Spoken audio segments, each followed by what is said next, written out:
Happy Sunday, everyone. Again, we are back with Gun of the Week. And this week, I got something a little different for you. This week is going to be the HK VP9 Bravo, or B, VP9-B. You might be asking yourself, what is the difference between a VP9 and a VP9-B? And very simply, the answer is the B stands for button. So, safe and empty. Oop, there it is. Empty chamber, all that good stuff. Safe and empty magazine. A little dirty, but safe. All right, so let's jump right into it. So the HK VP9 is, Heckler & Koch, or however you want to say it, Heckler & Koch. One of their premier handguns. It is a striker fire weapon. It's different from their USP series. They submitted this years ago. This was kind of their answer to the Glock phenomenon and all the striker fire pistols. H&Ks have been known throughout the years for extreme reliability, durability, used in special operations and all that good stuff. But that was always a USP model. USP was big, blocky, had a double action, single action trigger.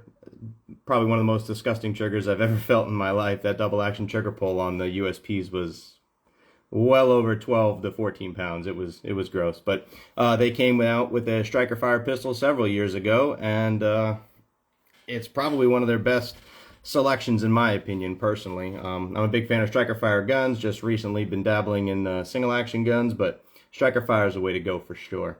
And all that means is that you have an internal striker or a spring-powered firing pin that is worse than the DAC trigger.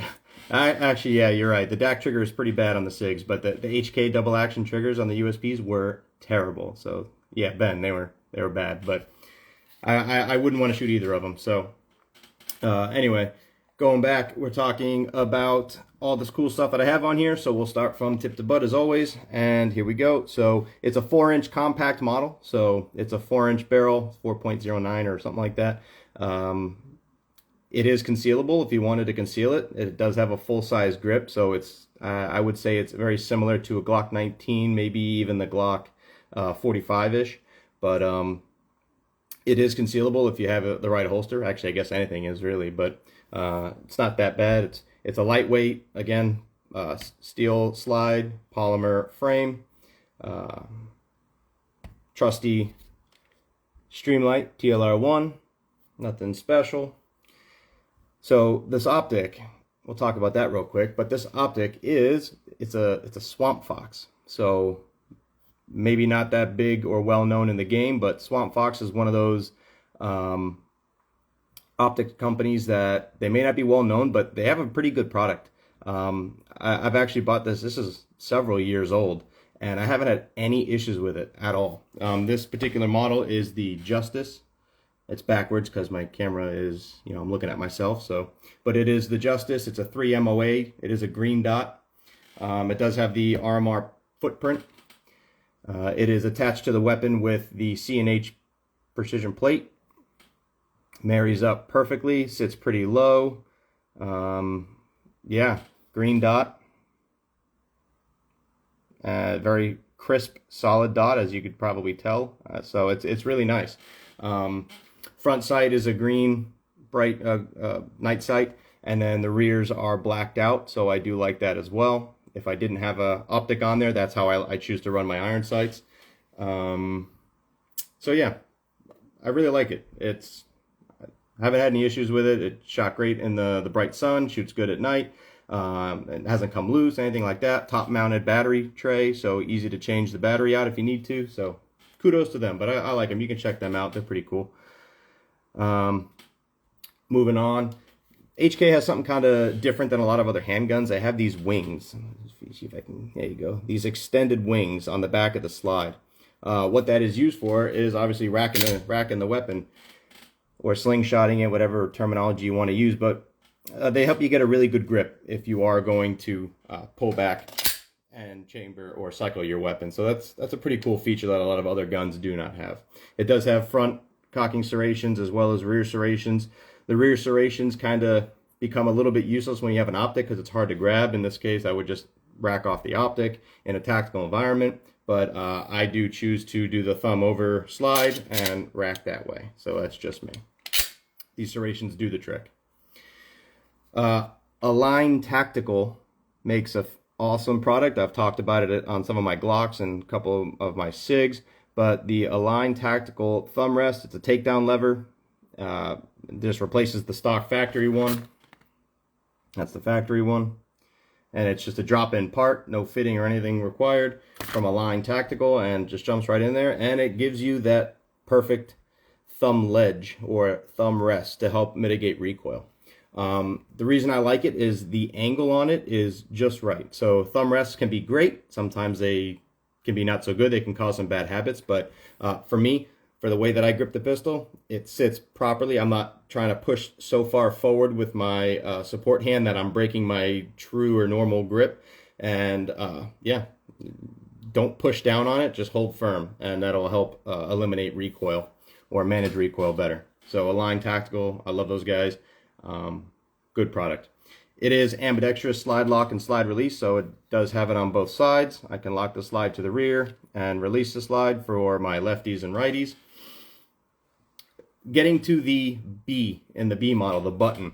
So for those of you that have shot HK years past and most other models, they have the European style magazine release, which is on either side of the trigger guard, and you just push down. You can push on the left side or the right side, and it releases the magazine.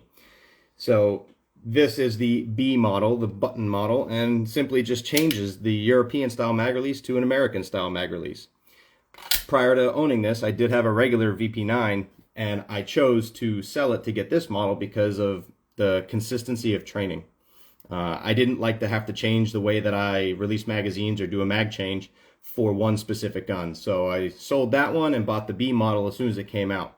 I did just read, doing some research, that they might have discontinued the B model already. I don't quote me on that, I'm not 100% sure, but I read online that they might have discontinued the B model. And I do know that the brand new version, the HK VP9-A1, just came out, and it does not have a B model that I'm aware of, or a button magazine. So whatever, take it for what it's worth. It comes stock with 17-round magazines, steel mags. You can go to hkparts.net and get yourself some 5-round extended magazines. Also have a, this does not come on the gun. I added this. This is a an HK magazine well that I get from hkparts.net. You're going to find that there's not a whole lot of aftermarket for H&Ks. Basically, hkparts.net is going to be one of the biggest supporters, or people that carry the inventory, because it does have to be imported. There are some onesies and twosies here and there, but for the most part, that's where you get it. I used to have HK 416 on our SWAT team, and they were a pain to get parts for. H&Ks were a pain. If I had to say one big negative thing about HK, it'd be that parts are not as easy to get. Moving on, anything else really notable? Oh, this does have a feature that, again, is different from other weapons, is it does have a firing pin indicator, or a cocking indicator. And what that basically means is if you can see the red on the back there, that means the weapon is cocked, or the striker is cocked. So you pull the trigger, it'll go off. When you pull the trigger, you do not see the red indicator anymore, therefore you know that the weapon is not cocked, or it's a dead trigger, dead weapon right now. So as soon as you rack the slide, the striker gets recocked and the indicator is visible. So that's a cool feature. If you ever had to, kind of helps with knowing the status of your weapon. And then also has a loaded chamber indicator. It's really hard to see. I probably can't show it right now unless I put in a dummy round or something. But on the extractor here, there's red paint on the top of it. And when a round is in the chamber, the extractor is bowed out from the side of the slide, and you can see the red. Therefore, you can just look down and see that there's a round in the chamber, or you can even just feel it with your hand if it's in the dark. So that's a cool feature that H&K has. But yeah, I mean, that's really it. Carrying it in a Tier 1 concealed holster. This is the Optio. It's one of their more budget-friendly options, but I did have to heat it up in order to get it to fit in. with the thumb rest. It did not come that way. Like I said, I took a hair dryer and I heated it up really nicely, put the gun in there with the thumb rest on, and I just let it cool down. Did, I don't know, a couple hundred draws just sitting here doing this constantly over and over again. It's still a little tight, it's not perfect, but it does actually help with the retention of the gun. But when you need it, it comes right out. So pretty cool. Put it on the QLS for Safari Land so I can put it on any belt I own. All right, well, that's my HK VP9. If you guys have any questions, put it down in the comments below. You can always reach out, send me a message. And yeah, I'm gonna see you guys next week, but get yourself some training. Hit me up, hit up some of the other good instructors and get yourself trained. Train body and mind. I'll see you guys next week.